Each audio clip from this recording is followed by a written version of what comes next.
Sam, their defensive front's got some first-round picks on it, I believe. What's your take on their overall defense, and particularly how that front sets things up? I really love their defense. I think going into this year, I think part of the reason that A&M was ranked so high, obviously coming off of such a great year they had last year, but a lot of it has to do with that defense, and particularly the defensive front. They're big. They're very athletic. A lot of times defensive fronts can be dominant against the run and, maybe so big that they can't pass rush and things of that nature. That's not the case here. I was hoping that I'd watch the tape and go, well, they can't do one or the other, but that's not the case. They can rush the passer. They're physical, run line games, line twists that were difficult to pick up. They were difficult for me when I was at Georgia as the offensive line coach. We played A&M.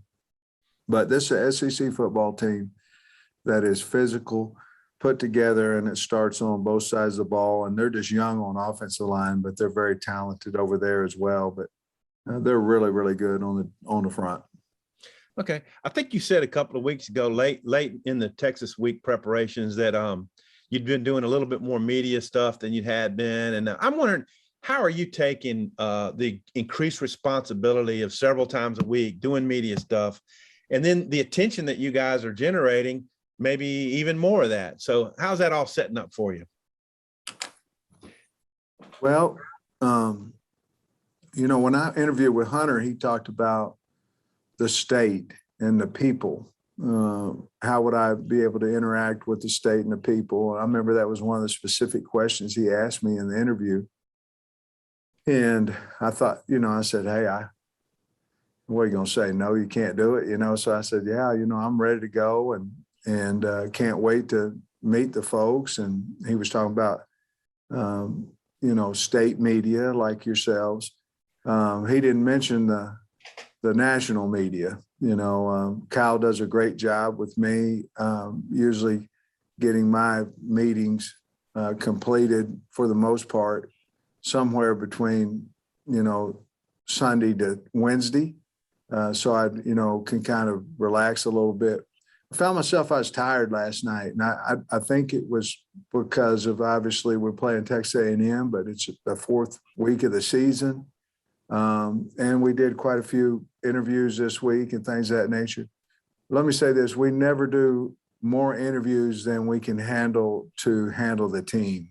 And Kyle's so good about that, that everything that we do fits into a time frame where I'm okay because I've already done everything I need to with the team. So I appreciate the question, because I appreciate you understanding, because it has been different and I like it that way, but we do have to say no to a few people, and that's not always easy for me.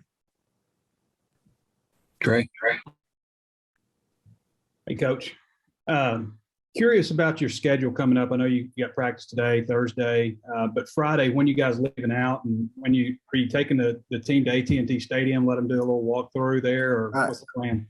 Great question, Trey. I don't want to treat this game any different than any other. Now, when asking the question about, first of all, to answer your question, we never go to the opponent's stadium. Before that, old school ways, you did, but we never go to the opponent's stadium. So what we do is we do our Monday through Friday is always the same, whether it's home or away, for meetings, the walk-through here, what we call our subscript here. And then sometimes they're a little earlier, because obviously on the road you'd have to leave a little earlier so you can get there by dinner time, which is around 5:30. So I think our staff meeting starts at 9. I know that. And I don't know exactly, I don't have it in front of me, but I don't know exactly when our time is, maybe 11, something like that, where we meet with the kids, where it's usually 2:30. 11 sounds about right. And then we'll walk through here. We won't go to Mr. Jones Stadium until the game day. A lot of our kids have not played in there, and a lot of our kids obviously have.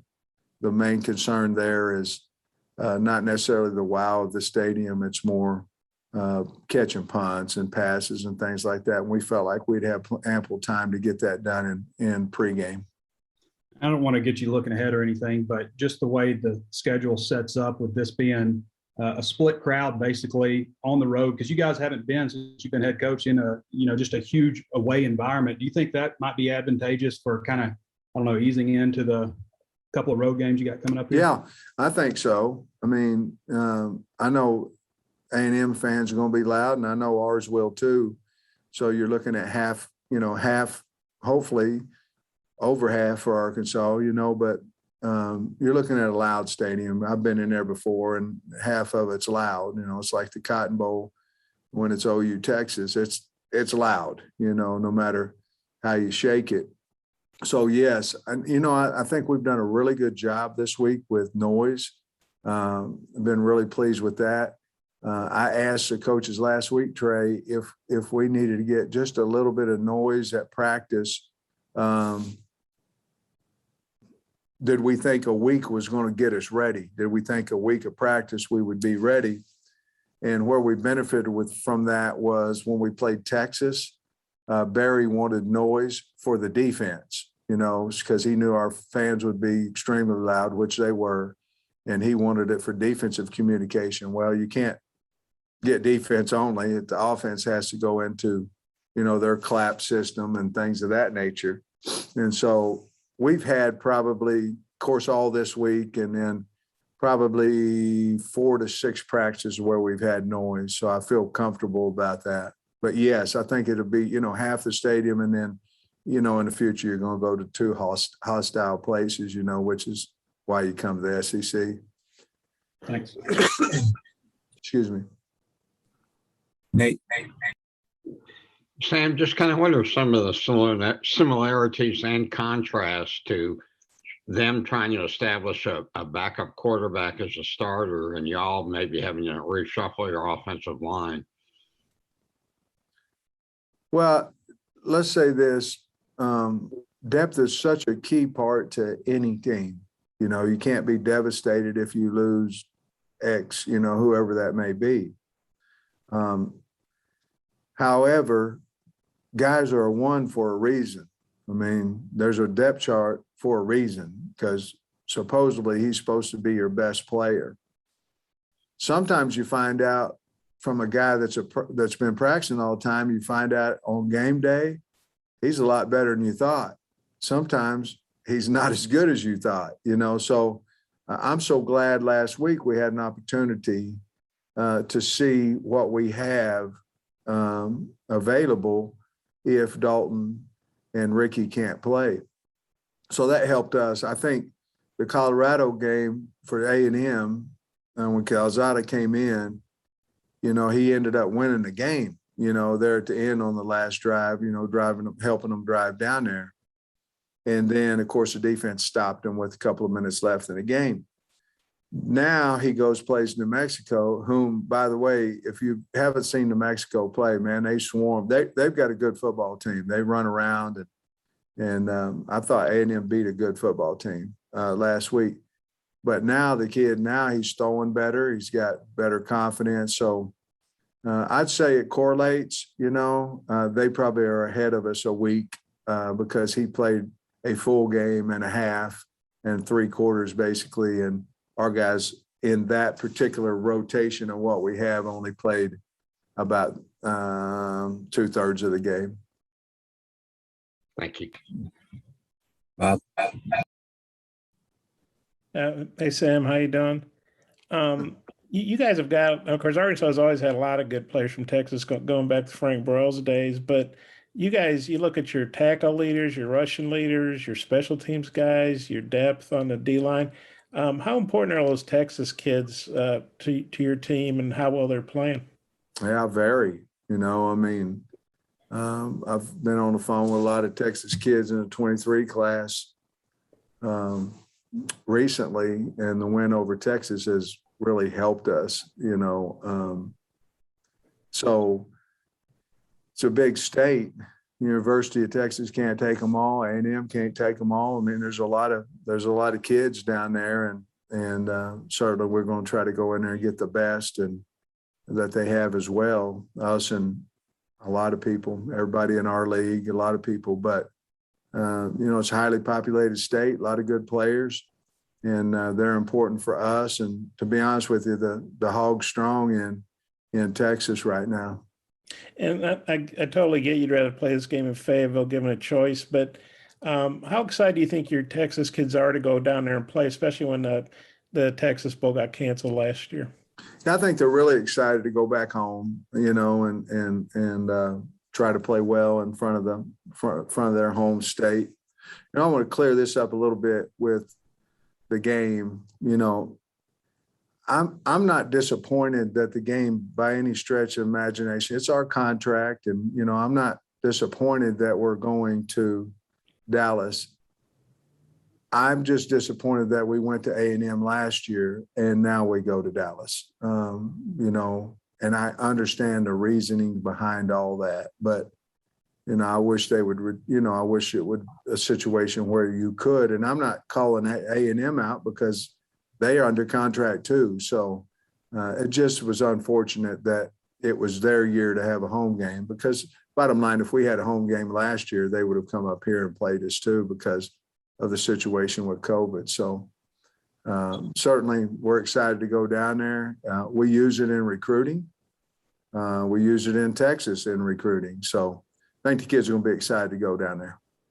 Okay, I got one more if I could. Dominic Johnson told us yesterday he actually played in that stadium Pee-wee ball when he was like 7 or 8 years old. I didn't even know they played Pee-wee games there. I guess Jerry makes money every which way, but I know if in Pee-wees, he probably wasn't a running back. He's probably an old lineman because of the weight limit or whatever. He couldn't be a skill player or whatever he was, but I don't know. I didn't get a chance to catch that game, so I don't know what it looks like. Do you think it's pretty cool a kid gets to play in there when he's 7 or 8 though? Yeah, I think it would. I wouldn't think it'd be a packed crowd or anything, but man, it'd be cool to be down there, wouldn't it? Yeah. Okay. Thanks. Thank you. Scotty. Hey, Coach, you sounded pretty proud the other day of what Luke Jones did at left guard when he came in. I wonder if you could expound on him and just what he brings to the line when he's on the field. Well, he's experienced. Luke's played a lot of ball for us, and he had a grade of 80% last week, which I thought was really good for a guy that hasn't played a whole lot this year. He played 25 snaps for us, and we have a lot of confidence in him, and he's had a good week of practice. He's from our state too, that is pretty cool, and but he's a smart kid. Luke can play. He's a little bit like Clary, he can play left tackle, he can play center. He's one of those centers that we have as well. So he's very, very valuable to us. Just like I talked to Ty Clary, he didn't start Saturday, but the value he has on the team is incredible. Same way with Jones. And I know you got a handful of talented guys in your backfield, but I'm curious if Rocket maybe reminds you of another player you've been around in the past, just in the way he, either runs or carries himself. I don't know. Jonathan Williams maybe comes up a little bit in my mind when I was here the first time. Rocket reminds me a little bit of him. J-Dub was a big back that could make you miss, could run over you. I wasn't fortunate enough to be here, I don't think, when J-Dub was a freshman. I'm not positive. I don't think I was. But, Jonathan just got better each and every week. And, of course, he had a nice professional career. That'd be the one that, off the top of my mind, would remind me of. Let me know if you got more questions. Hutch. Yeah, Coach, I saw on your coach's show that you announced that Warren Thompson had been put on scholarship. Was that a pretty easy decision for you to make? And have you made any other scholarship decisions with any other guys? Well, to answer the last part of it, no, I haven't made any others. And Warren, I put Warren Thompson on scholarship before school started, or right when school started. No, before school started. I'm not a flashy guy in that, where I, make a video or all that. And the purpose behind that is because guys are disappointed if they're not that guy, and I don't want to hurt anybody's feelings. But if you earn a scholarship, at least in my opinion, then I need to give you one, and I don't need to make it flashy because I'm so afraid of how to make the guys that don't get one. So I set him over in the indoor, called him over after practice, and I told him I would not give him a scholarship until he blocked somebody. And then he had a good week of blocking. And then I called him over and said, well, I told you what I'd do if you did start blocking. And he did. And I gave him a scholarship. And he earned a scholarship, and I was able to give it to him. So that was quite a long time ago, whenever he went on scholarship. And I know you can't talk specifics with the recruiting, but do you know if you and your assistants are going to be able to get out and watch some high school games Friday? Yeah. And what's the interest in having recruits there at AT&T Stadium? Yeah, we're going to have recruits there. And obviously we can't talk to them, but we're going to have recruits there. And we're going to have five of our coaches out on the road starting tomorrow night. They'll leave after practice tomorrow night, and the coordinators will handle the walk-thru on Friday, which is easy. And then we'll be out to games, watching different kids play Friday night. The coordinators will handle those meetings as well. And so we got to get out. It's our first opportunity to get out. I mean, we could get out around here, but it's our first opportunity. We're using it. I wasn't comfortable with going out. It was too early, letting our coaches go out during the Texas game or the Georgia Southern game. But we've got the routine down now. The kids understand, and so I'm comfortable with letting the guys go out. We need to. I mean, recruiting's your lifeblood, so we need to. Winning is too, by the way. Last one, Bob. Sam, their punter, Nick Castanu, or I don't know, try to say his last name, but Aussie kid, I guess he pinned, last week he pinned New Mexico inside their 15 4 times. Yeah. And they were all 40-some yard punts. So he's obviously got distance and accuracy. How big? He's valuable for them, Bob. The other thing too is the guys boom 62, 63 yard punts too. I mean, got a valuable weapon there. I'm sorry, I didn't mean to cut you off. Is that what the question? Yeah. I was just asking you what. Yeah, I mean, you saw how important the kid from Georgia Southern was for them. He did a nice job of punting against us as well. And of course, Bauer hit a 62-yarder with no return last week. I mean, that's a lot of yards. If you go 62 versus 42, they got to make 2 first downs to catch up to just a punt. And that's where A&M, they're very strong there at the punt, at their punter, and very accurate as well. We're back and better than ever. All eyes are on the gridiron as teams are back to start another football season. And as always, BetOnline is your #1 spot for all the college and pro football action this season. With a new updated site and interface and even more odds, props, and contests, BetOnline continues to be the #1 source for everything college football. Head to the website or use your mobile device to sign up today and receive your 100% welcome bonus. That's double your initial deposit just for signing up. Don't forget to use the promo code NFL100. BetOnline, the fastest and easiest way to bet on all your favorite sports. BetOnline, your online sportsbook experts.